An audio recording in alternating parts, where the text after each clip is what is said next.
Shalom saudara, bagaimana kabarnya? Saya berharap keadaan saudara sekalian dalam keadaan sehat dan senantiasa disertai oleh Tuhan kita, Yesus Kristus. Pada bulan ini kita masih masuk pada pembahasan tentang Jesus the Promise Fulfilled. Kita percaya bahwa Yesus adalah penggenapan dari janji Allah untuk menyelamatkan umat manusia. Kita percaya Yesus datang untuk menyelamatkan semua suku bangsa. Kita di sini berada dari suku, latar belakang, status sosial yang berbeda-beda, tapi kita semua disatukan oleh Injil Yesus Kristus. Dan minggu ini kita akan merenungkan tentang the Son of God, anak Allah. Siapakah anak Allah itu? Saya mengajak kita untuk membaca di dalam Lukas pasal 3 ayat 21 sampai dengan ayat 38. Saya akan bacakan firman Tuhan kepada saudara sekalian. Ketika seluruh orang banyak itu telah dibaptis, dan ketika Yesus juga dibaptis dan sedang berdoa, terbukalah langit, dan turunlah Roh Kudus dalam rupa burung merpati ke atasnya, dan terdengarlah suara dari langit, Engkaulah anakku yang kukasihi, kepadamulah aku berkenan. Ketika Yesus memulai pekerjaannya, ia berumur kira-kira 30 tahun, dan menurut anggapan orang, ia adalah anak Yusuf, anak Eli, anak Matat, anak Lewi, anak Malki, anak Yanai, anak Yusuf, anak Matika, anak Amos, anak Nahum, anak Hesli, anak Nagai, anak Mahat, anak Matika, anak Simei, anak Yosek, anak Yoda, anak Yohanan, anak Resa, anak Zerubabel, anak Seltil, anak Neri, anak Malki, anak Adi, anak Kosam, anak Elmadam, anak anak Yesua, anak Eliezer, anak Yorim, anak Matat, anak Lewi, anak Simeon, anak Yehuda, anak Yusuf, anak Yonam, anak Elyakim, anak Melea, anak Mina, anak Matata, anak Natan, anak Daud, anak Isai, anak Obed,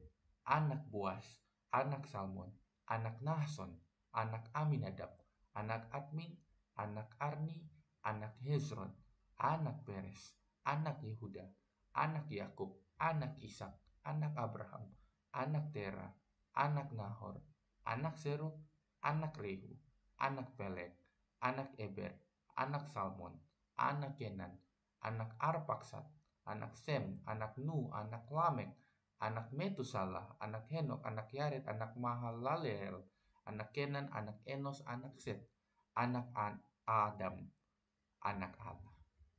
Pada waktu kita membaca ayat 21 sampai dengan 23b, kita mendapatkan penjelasan yang menarik bahwa pada waktu Yesus dibaptis, kita melihat sebuah peristiwa tentang hadirnya Allah Tritunggal, di mana kita melihat ada pribadi Bapa di sana yang bersuara dari langit, lalu ada pribadi Yesus Kristus yang dibaptis itu, dan ada pribadi Roh Kudus yang turun seperti burung merpati.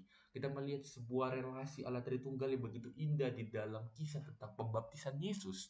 Dan kita melihat juga sebuah konfirmasi dari Allah sendiri bahwa Yesus adalah anaknya. Klaim bahwa Yesus adalah anak Allah itu terlihat jelas bukan sesuatu yang dibuat-buat oleh Yesus, tetapi datang dari Allah sendiri. Klaim bahwa Yesus adalah anak Allah itu datang dari Allah sendiri. Beberapa kali ketika saya melihat YouTube, itu saya sering kali mendengar bahwa banyak orang dari keyakinan yang lain yang mengatakan bahwa Yesus tidak pernah mengklaim dirinya sebagai Allah. Kenapa orang Kristen menjadikan Yesus sebagai Allah? Bukankah dia tidak pernah mengklaim bahwa dirinya adalah Allah? Kita tahu, melalui ayat yang sudah kita baca terlihat jelas bahwa Allah sendiri yang mengakui Yesus sebagai anak Allah. Dan kita yang telah mempelajari doktrin Allah Tritunggal, itu mengetahui bahwa anak Allah adalah pribadi kedua dari Allah Tritunggal. Kita melihat bahwa Allah menunjukkan konfirmasinya bahwa Yesus adalah anak Allah. Allah menunjukkan konfirmasinya bahwa Yesus adalah anaknya, menunjukkan bahwa Yesus adalah Allah.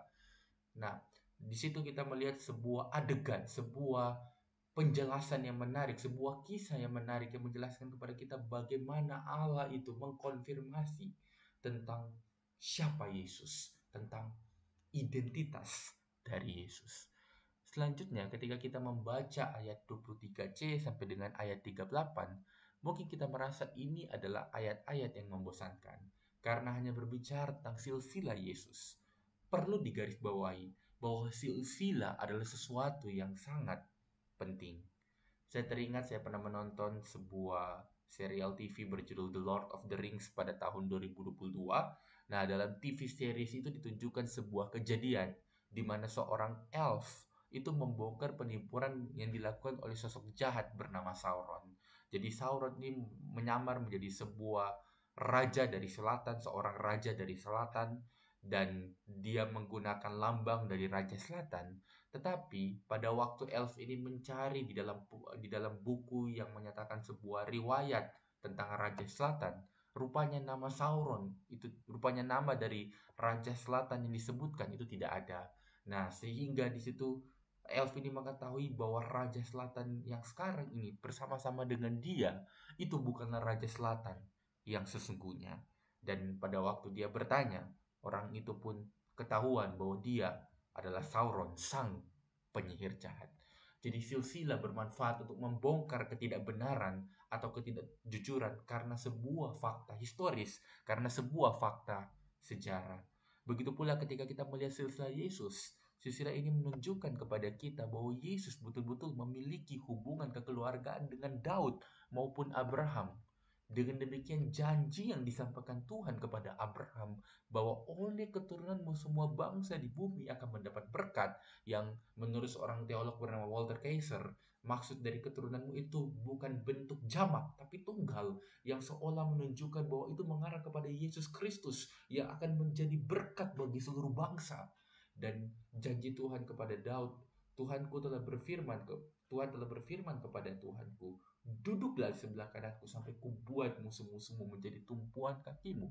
Kita melihat Daud di sini seperti menyebutkan ada dua Tuhan, yaitu Tuhan satu dan Tuhanku, yang sebenarnya menunjukkan bagaimana Tuhan Bapa berbicara kepada Yesus bahwa duduklah di sebelah kananku sampai kubuat musuh-musuhmu itu menjadi tumpuan kakimu. Kita melihat bahwa janji yang diberikan Tuhan kepada Abraham, janji yang diberikan Tuhan kepada Daud tentang lahirnya Sang Mesias dari keturunan mereka itu betul-betul tergenapi melalui Yesus Kristus. Banyak orang kurang memahami silsilah yang terdapat di dalam Injil Lukas karena menilai silsilah ini bertentangan dengan yang dikatakan di dalam Injil Matius. Karena itu untuk membandingkannya saya akan membacakan di dalam Injil Matius pasal 1 ayat 1 sampai dengan ayat yang ke-17. Inilah silsilah Yesus Kristus, anak Daud, anak Abraham.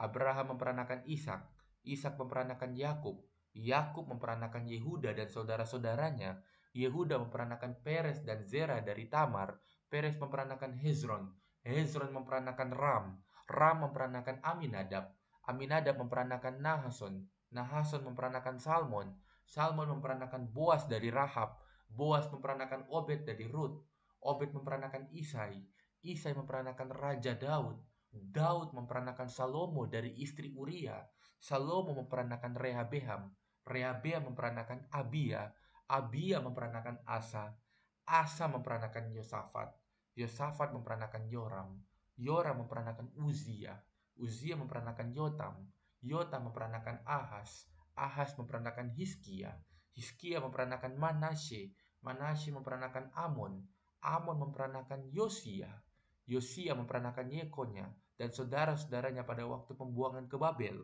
Sesudah pembuangan ke Babel, Yekonya memperanakan Seltil, Seltil memperanakan Zerubabel, Zerubabel memperanakan Abihud, Abihud memperanakan Eliakim, Eliakim memperanakan Azor, Azor memperanakan Zadok, Zadok memperanakan Akim, Akim memperanakan Elihud, Elihud memperanakan Eleazar, Eleazar memperanakan Matan, Matan memperanakan Yakub, Yakub memperanakan Yusuf suami Maria yang melahirkan Yesus yang disebut Kristus.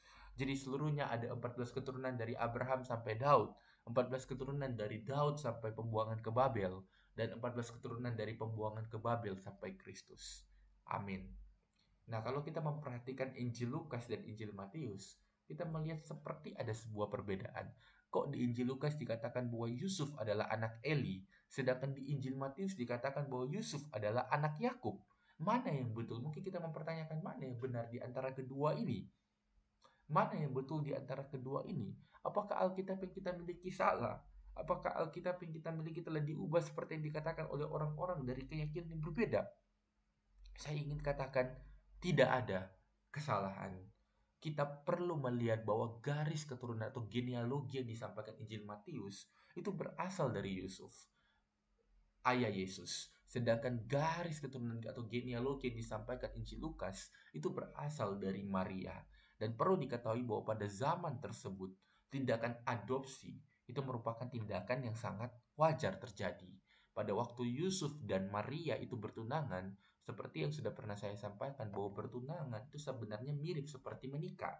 Walaupun itu belum menikah, tetapi itu sudah mendekati menikah. Dan orang yang pas bertunangan pada zaman itu pasti menikah. Nah, sehingga itu menunjukkan kepada kita bagaimana orang tua Yusuf itu menjadi orang tua Maria. Dan orang tua Maria itu menjadi orang tua dari Yusuf. Jadi pada waktu mereka bertunangan, orang tua mereka satu sama lain itu menjadi orang tua antara pihak cowok maupun pihak cewek masing-masing memiliki orang tua dari pasangan mereka.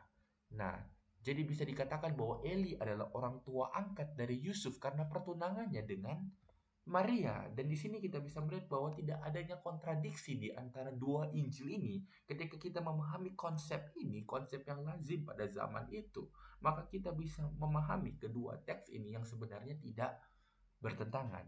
Nah, itulah sebabnya sangat penting untuk kita betul-betul mempelajari dan mendalami teks Alkitab agar kita tidak seperti kaum seberang yang langsung mempermasalahkan keyakinan yang kita pegang, tetapi kita bisa mempertanggungjawabkan seperti dikatakan di dalam surat Petrus bahwa kita mempertanggungjawabkan keyakinan kita di hadapan Tuhan.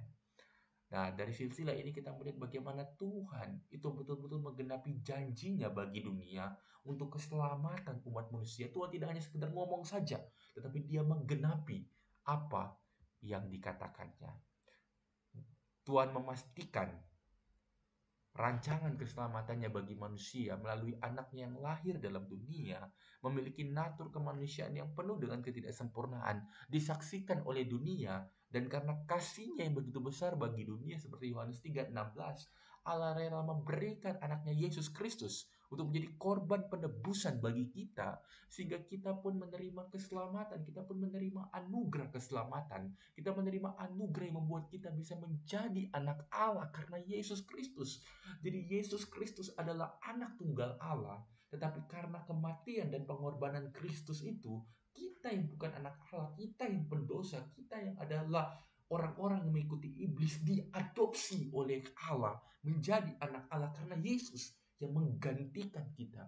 Dia seperti menukar tempat dengan kita. Karena itu di dalam teologi ada yang disebut dengan istilah double imputation, di mana Yesus menggantikan dosa kita dan kita menggantikan posisi dari Yesus, yaitu kita menerima pengudusan. Yang menjadi pertanyaan reflektif yang bisa kita renungkan pada hari ini adalah, apakah kita betul-betul telah bersyukur atas kelahiran Yesus Kristus yang adalah anak Allah yang rela memberikan dirinya untuk menebus kita? Apakah kelahiran Yesus Kristus Sang Anak Allah menjadi penghiburan sejati bagi kita bahwa Allah telah menggenapi rencananya dan keselamatan adalah kepastian bagi kita yang percaya kepadanya? Biarlah dua pertanyaan ini menjadi pertanyaan yang kita renungkan pada hari ini. Dan biarlah pertanyaan ini kiranya menolong kita untuk kita dapat semakin mengenal dan semakin merenungkan tentang anak Allah itu di dalam hidup kita. Kiranya renungan ini menolong kita untuk semakin mengenal dan bersyukur atas kelahiran dari anak Allah itu, yaitu Yesus Kristus. Dan biarlah kelahiran itu membawa damai bagi kita semua. Tuhan Yesus memberkati.